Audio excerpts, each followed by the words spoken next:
Greetings to you all! While reading the comments under one of my videos, I have realized that there is some confusion about what IMAX is and what types of IMAX theaters exist today. In this video, I will try to go through all of the different variations and hopefully it will bring some clarity into this topic. Just before I start, I'd like to encourage you to subscribe to Bortek channel. It is very important as your subscriptions are helping me to open doors and show you the backstage of great movie theaters. If you would like to support Bortek channel financially, you can use this super thanks feature here on YouTube or consider becoming a patron on Patreon. You will find all the useful links in the description down below.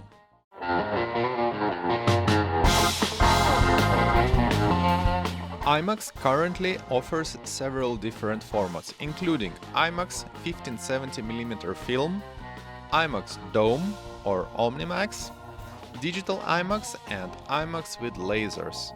Each format has its own specifics and nuances. The original IMAX presents movies on 1570 film, which was specifically designed for IMAX. Its area is 8.3 times larger than the standard 35mm film, and it runs horizontally compared to vertical orientation of conventional film. The aspect ratio also differs drastically. IMAX uses 1.43:1 aspect ratio, which is 1.6 times taller than the typical 2.39:1 screen. GT projectors require a huge light source. Matthew Raymond, the projection manager at Science Museum in London, will share some interesting facts about it. So this is one IMAX lamp, 15,000 watts. They last approximately 1,000 hours before we need to change them out. They're water cooled and air cooled, so the anode and the cathode have water continuously pumping through them. They're filled with xenon gas, which is 24 times the atmospheric pressure.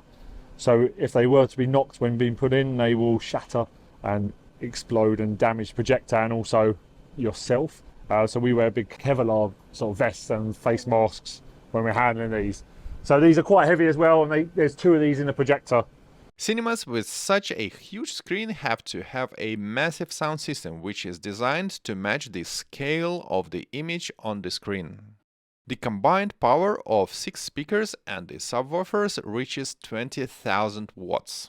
The layout of the speakers matches standard 5.1 configuration, but with the addition of a center-high speaker, which is designed to take full advantage of super tall screens. Another difference from conventional cinemas is that in IMAX there is no dedicated low-frequency effect channel. Low frequencies for the subwoofers are filtered out using digital crossover. There is also a variation called IMAX Dome, also known as OMNIMAX.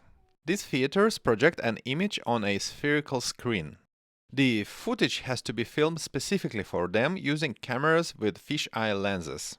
This means that they are unable to present any of the Hollywood blockbusters, and that's probably one of the reasons why these theaters are becoming more and more rare. The sound system is the same as the original 1570 IMAX theaters. One interesting fact, though, is that before IMAX switched to digital audio, the sound used to be played from a 6-track 35mm magnetic film. I think some of the theaters still have those machines. I am trying to find an IMAX Dome theater somewhere in Europe who would let me produce a tour video. Let me know in the comments below if you would be interested in this kind of video. Until 2008, all IMAX theaters used 1570 film projectors. That year, IMAX introduced its first digital projection system. It consisted of dual 2K digital projectors with xenon arc lamps. These projectors were unable to fill the whole of 1.43:1 screens, as they only supported 1.9 aspect ratio. There has been some criticism regarding the reduction of an image resolution, but on the other hand, it helped to increase the number of theaters from 299 to over 1,000 in less than 8 years. Keep in mind that 2K resolution was an industry standard at that time, and nothing better was available in 2008. In the end, generated profit helped to develop a new generation of IMAX projectors, which were dubbed IMAX with laser. In terms of sound, IMAX Digital used the same 6-channel 20,000 watt sound system as the original 1570.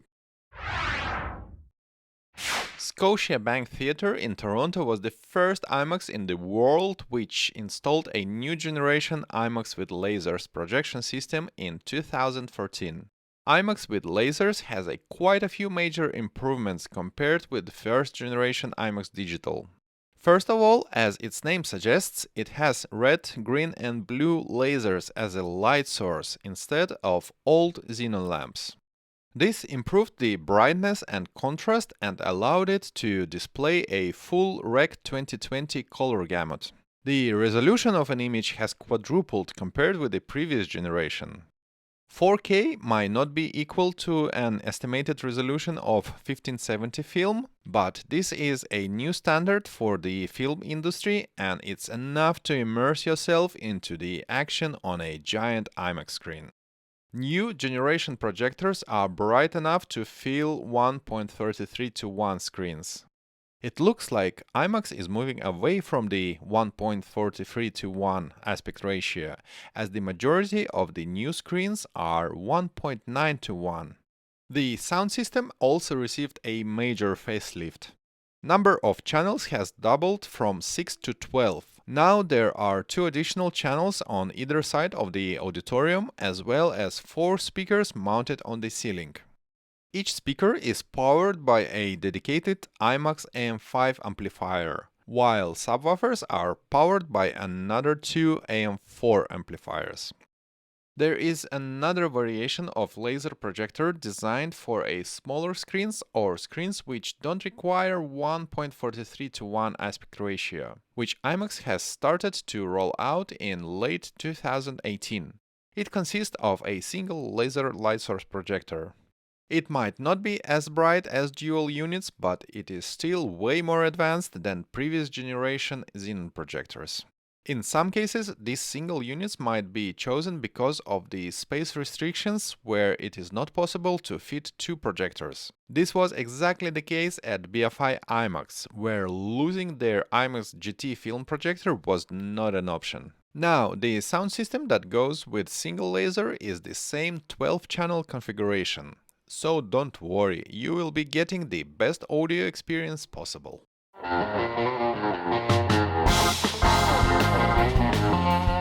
There you go, that was a quick dive into different IMAX variations. If you want a bit more detailed tour of a particular IMAX theaters, you are more than welcome to check one of my videos.